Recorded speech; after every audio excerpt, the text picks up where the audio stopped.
হে guys, good morning. Dipsharmi লাইফস্টাইলে সবাইকে স্বাগত জানিয়ে নতুন একটা ভিডিও শুরু করছি। কেমন আছো সবাই? আশা করছি অনেক অনেক ভালো আছে। আর আমরা তো ভীষণ ভীষণ ভীষণ ভালো আছি, ভীষণ খুশি আছি। আর এই হাসি হাসি মুখটা দেখে নিশ্চয়ই তোমরা বুঝতে পারছো যে আজকে আমি অনেক আনন্দে আছি। তো আজকে হচ্ছে রবিবার, আর ব্লগটা আজকে সকালবেলা থেকে শুরু করছি। বিশেষ করে সকাল থেকে আজকে মুখটা ভীষণ ভালো আছে, ভীষণ ফ্রেশ আছি। আর এত ফ্রেশ থাকার কারণটা কি জানো? চলো তোমাদের সাথে একটু শেয়ার করে দিই। চলো, দেখো বাড়িতে তো এদিকে কাজ চলছে, মিস্ত্রি দাদারা এসেছে, এসে এই যে এখানে কাজ হচ্ছে, এই যে এখানে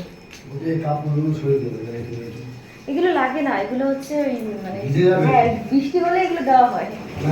ঠিক আছে, সরিয়ে দিচ্ছি সরিয়ে দিচ্ছি। এইগুলো পরে লাগবে তোমার। হ্যাঁ হ্যাঁ সরিয়ে দিচ্ছি। কেন বলো তো, গেটো মেটো করবে না? হ্যাঁ, পাটা মানা মুছতে বিলাস সময় লাগবে। এখানে চিপিং এর কাজ চলছে, আর এদিকে হচ্ছে এই ওয়ালগুলো আর কি ভিজিয়ে দিচ্ছে, এখানে প্লাস্টারের কাজ হবে সে কারণে। তো এগুলোকে সরিয়ে দিই। ঘর বাড়ি ভাঙলে না, মানে কাজ হলে না এই হয় অসুবিধা, সব কোথায় কোনটা রাখবো সরিয়ে চিটিয়ে।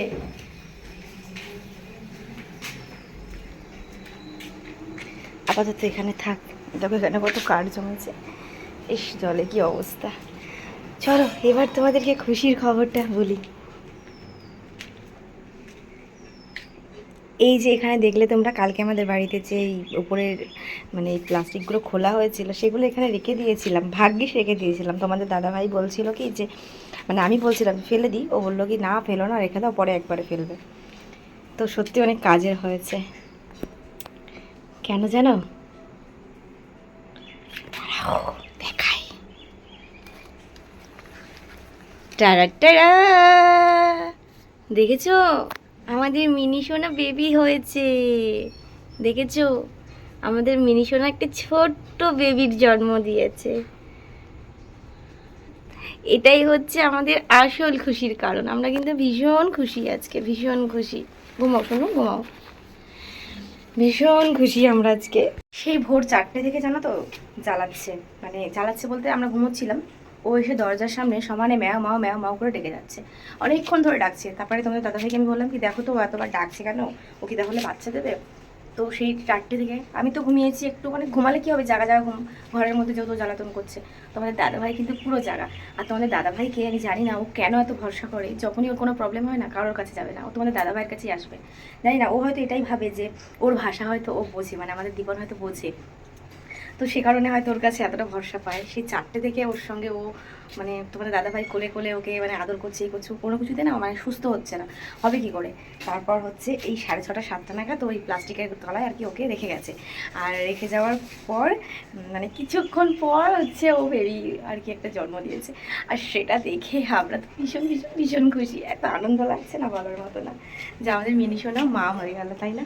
আর দেখেছো কতটা দায়িত্ব করে নিজের কোলে রেখে কেমনভাবে মানে ব্রেস্ট ফিডিং করাচ্ছে, কত ভালো লাগছে না?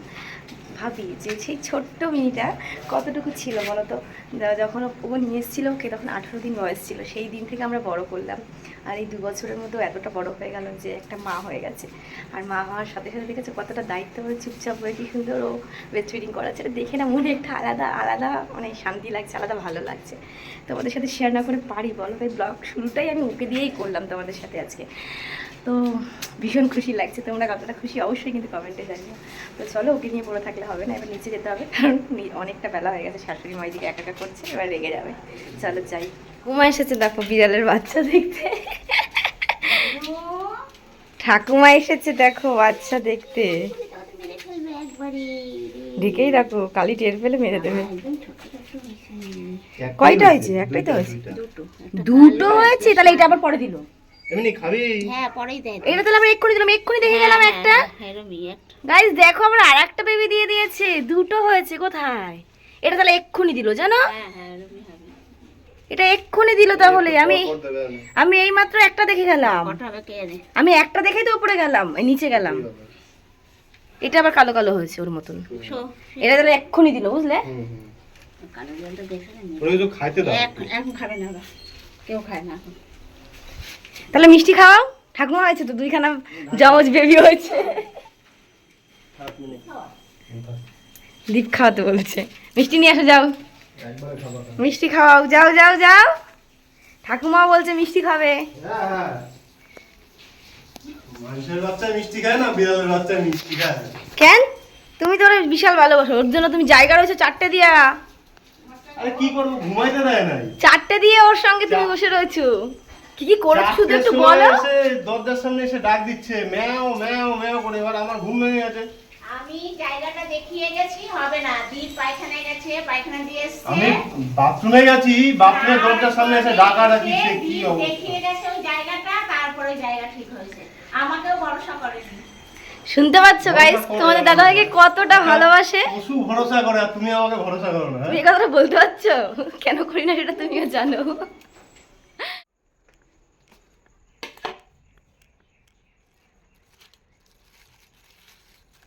আজ যেহেতু রবিবার, তাই জন্য শ্বশুরমশাই নিয়ে এসেছে হচ্ছে চিকেন।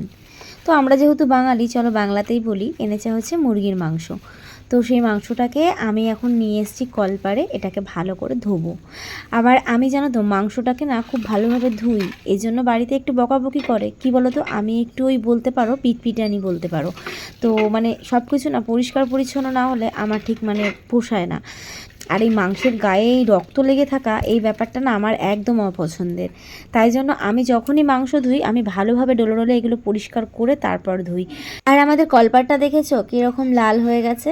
এটা দেখে আবার অনেকে মন্তব্য করবে জানি যে আমরা নোংরা, আমরা পরিষ্কার করি না, কিন্তু না গো, আমাদের নদিয়া ডিস্ট্রিক্টের জল এতটাই বাজে, যতই পরিষ্কার করি না কেন কিছুতেই না পরিষ্কার রাখতে পারি না। এটা কিন্তু ভীষণ দুঃখের কথা। এই কষ্টটা মানে কাকে যে বোঝাবো। যাই হোক, মাংস পরিপাটি করে ধুয়ে এরপর হচ্ছে মাংসটাকে ম্যারিনেট করব। তবে মাংসটা কিন্তু রান্না করছি আজকে আমি। কেন জানি না তোমাদের দাদা ভাই আমার হাতের মাংস রান্নাটা ভীষণ ভালো খায়, মানে ও খুব পছন্দ করে। শাশুড়ি মা যে রাঁধতে পারে না সেটা বলবো না, শাশুড়ি মাও ভালো করেন, কিন্তু তবুও ও বলে যে তোমার হাতের চিকেনটা বেশি ভালো হয়, তাই তুমিই রান্না করো। তাই আর কি আজকে আমি রান্না করব। কোনো কিছু রান্না করতে গেলে দেখবে পুরো প্রিপারেশনটাই যদি নিজের মতন করে করা হয় তাহলে কিন্তু সেই রান্নাটা অনেক বেশি ভালো হয়, মানে অনেক বেশি টেস্টি হয়। মানে একটা রান্নার মধ্যে যদি অনেক মিলে হাত লাগায় তাহলে কিন্তু সেই রান্নাটা মনের মতন হয় না, তাই টেস্টটাও যেন কীরকম পাল্টে যায়, তাই না? তো যাই হোক, ম্যারিনেট করে এটাকে আমি রেখে দিলাম, এখন 1 ঘন্টা মতন রেখে দিই। তো তারপর সকালে যে সমস্ত কাজবাজ আছে সেগুলো আগে করে ফেলি।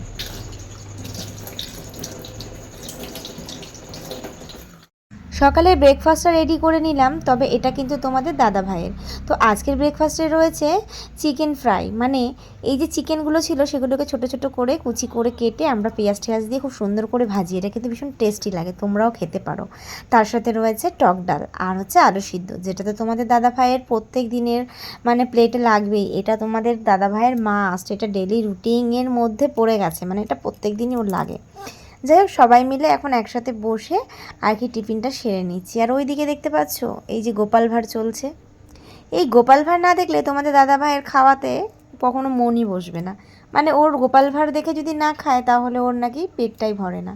আচ্ছা, কে কে আছো বলো তো এরকম, যে এরকম খেতে বসে এখনও অবধি এত বড় হয়ে যাওয়ার পর কার্টুন দেখো? কমেন্টে জানিয়ে কিন্তু।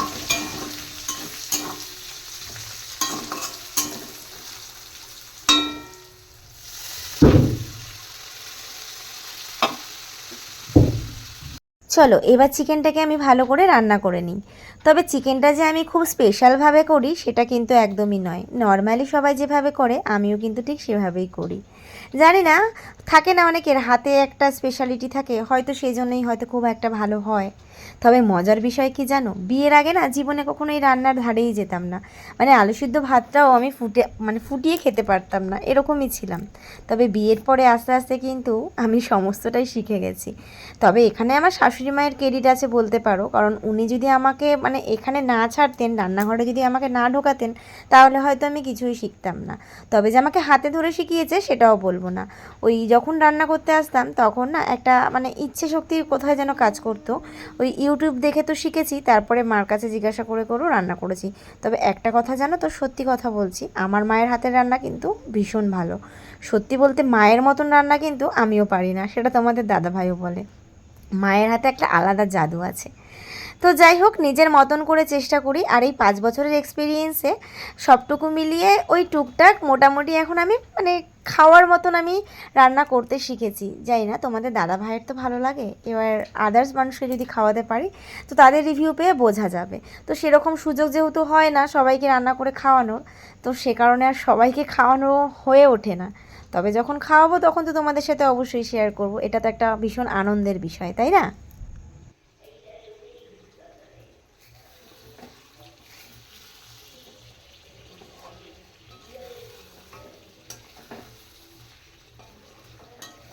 দেখো, এত কথা বলার ফাঁকে আমার কিন্তু রান্না মোটামুটি হয়ে এসেছে।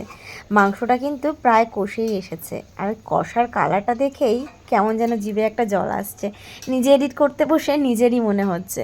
তো যাই হোক, এই কষা মাংস তোমাদের দাদা ভাইয়ের জন্য 2 পিস তুলে নিচ্ছি, কারণ ওই কষা মাংসটা খেতে খুব পছন্দ করে। তাই যখনই আমি মাংস রান্না করি ওকে না দিয়ে না আমি থাকতেই পারি না, মানে মনটা ভালো লাগে না।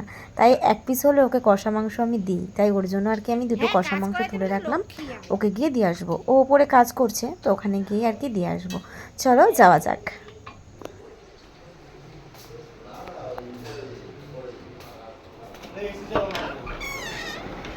না এদিকে আসো, এদিকে আসো।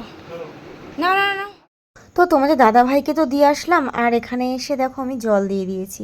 এবার এই মাংসটা এখন ফুটতে থাকুক, আর তার মাঝখানে আমি রান্নাঘরের কাজগুলোকে সেরে ফেলি।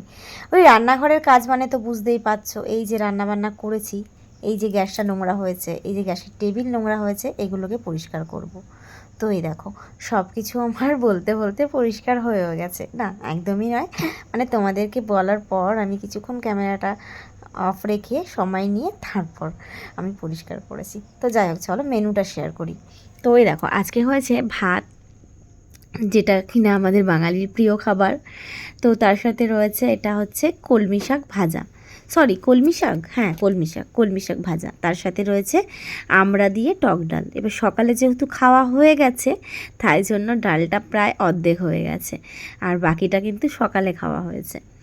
আর তার সাথে রয়েছে হচ্ছে এই যে আজকের স্পেশাল মেনু চিকেন। এইবার বলো তো চিকেনটা দেখতে কীরকম লাগছে, কালারটা কীরকম লাগছে বলো। কিন্তু জানো তো আমি কিন্তু কাঁচা লঙ্কাতেই রান্না করি, শুকনো লঙ্কা কিন্তু আমরা খাই না। আসতে দাও। দেখো আমার ঘরের অবস্থা দেখো, ইস গোছানো ঘর যাচ্ছে তাই, কোথায় কোনটা যে পড়েছে কোনো ঠিক নেই। এই হচ্ছে ঘরের কাজ হলো, যা শেয়ার করি। এইটুখানি জাস্ট একটুখানি চিপিং করে রেখেছে, আর কিছুই করেনি। আর এই ওয়ালগুলোকে জাস্ট ভিজিয়ে গেছে, দেখো চারিদিকে ওয়াল শুধু ভিজিয়ে গেছে জল দিয়ে, হয়তো কালকে এসে কাজ করবে।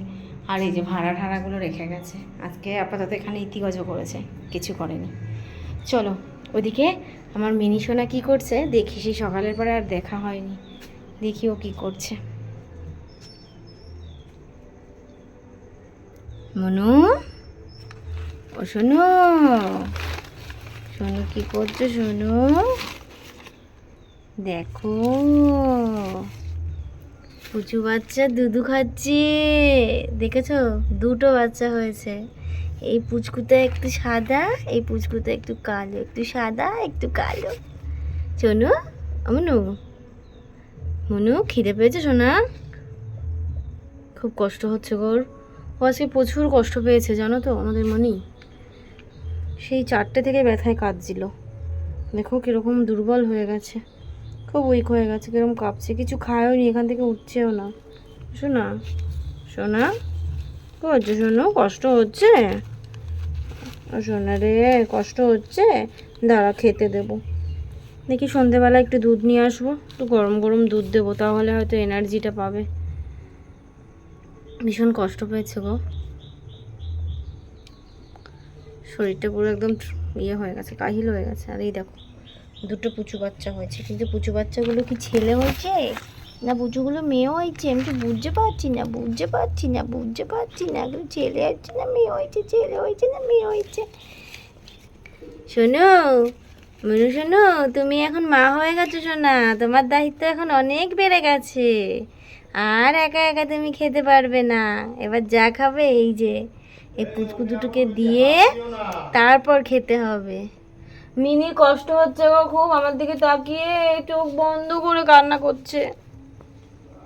আমি একটু মাথায় হাত বুলিয়ে দিলাম, ও একটু আরাম পেলো। ওকে খেতে দেবো গো, একটু দুধ এনে দেবো। ও খুব কষ্ট হচ্ছে গো। আমি ওর বাচ্চাগুলো ধরছি, আমার দিকে এমন করে তাকাচ্ছে। কিছু করবে না, ও জানে কিছু করবে না। আমি এখন ধরবো, আমি ধরবো তো, আমি এখন কাজ স্নান করবো না। চলো ঢেকে দিই, নাহলে ওই কালো বিড়ালটা এসে দেখলে না ওকে আবার মেরে দেবে। থাক, এখানে শুয়ে থাকুক। কত বড় হয়ে গেল না, দায়িত্ব হয়ে গেছে। ঘর মুছে স্নান করব, সাবান তো অবশ্যই দিতে হবে। আমাদের মিনি সোনা কত তাড়াতাড়ি বড় হয়ে গেল, ভাবতেই না অবাক লাগছে, সত্যি কথা। সেই দিনকে ছোট্ট মিনি দেখেছো কত দায়িত্ব বেড়ে গেছে। সেই সকাল থেকে একবারে ও বলবো দুধু খাইয়েই যাচ্ছে। সত্যি মানে সত্যি আমি বুঝতেই পারিনি যে ও প্রেগনেন্ট। মানে রিসেন্ট ধরো ওই 2 সপ্তাহ মতন হবে ওর মানে পেটটা একটুখানি বড় হয়েছে, তাই আমরা বুঝতে পেরেছি যে ও মানে কি বাচ্চা দেবে। কিন্তু এত তাড়াতাড়ি দেবে সত্যি ভাবতে পারিনি। মানে এইটুখানি শরীরের মধ্যে দুটো প্রাণ বড় হয়ে যাচ্ছে, কিন্তু আমরা কেউ বুঝতেই পারিনি। ভাবতেই অবাক লাগে, কদিনের মধ্যে ও যেইভাবে ডেলিভারি করে ফেলবে সেটা ভাবতেই পারিনি। সত্যি পশু পাখিদের ভগবান কীভাবে সৃষ্টি করে না, মানে এরা অটোমেটিক দেখো হওয়ার পরে কীভাবে পালন করতে হবে, কীভাবে রাখতে হবে। কোলের মধ্যে কি সুন্দর দুজনকে নিয়ে গুছিয়ে রেখেছে, মানে দুটো বাচ্চা নিয়ে কি সুন্দর কোলের মধ্যে ধরে চপটে রেখেছে। এই ব্যাপারটা তো মাদেরকে শেখানো হয়, আমাদের মানুষদের মধ্যে যেটা হয়, প্রাণীদের মধ্যে কিন্তু হয় না। দেখো ওরা কৃত্রিমভাবেই ওরা শিখে যায় না, কৃত্রিমভাবে বলছি সরি, ওরা প্রাকৃতিকভাবে কিন্তু শিখে যায় না। ভগবান ওদেরকে এভাবেই তৈরি করে। ভীষণ ভালো লাগলো আমাদের শোনো মেনু। যাই হোক চলো, আজকের ভিডিওটা না ভাবছি আর বড় করবো না, ভিডিওটা এখানেই এন্ড করবো, বুঝলে তো। তো চলো এন্ড করে দিই। তোমাদের মিনি সোনার বাচ্চাকে তোমাদের কেমন লাগলো কমেন্টে জানিও। আজকে কিন্তু ভীষণ খুশি আমি, তোমরা কি খুশি হয়েছে জানিও। হ্যাঁ, যারা মানে ক্যাট লাভার আছে জানি তারা খুব খুশি হবে।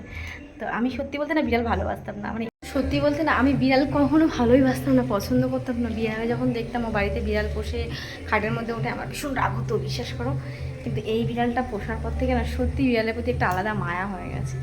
এখন বিড়াল দেখলে না মানে দাঁড়াতে ইচ্ছা করে না, মনে হয় কি একটু আদর করি, এরকম মনে হয়। এটা হয়ে যায় বলো, পশু পাখি পুষতে পুষতে এই জিনিসটা হয়ে যায় জানি।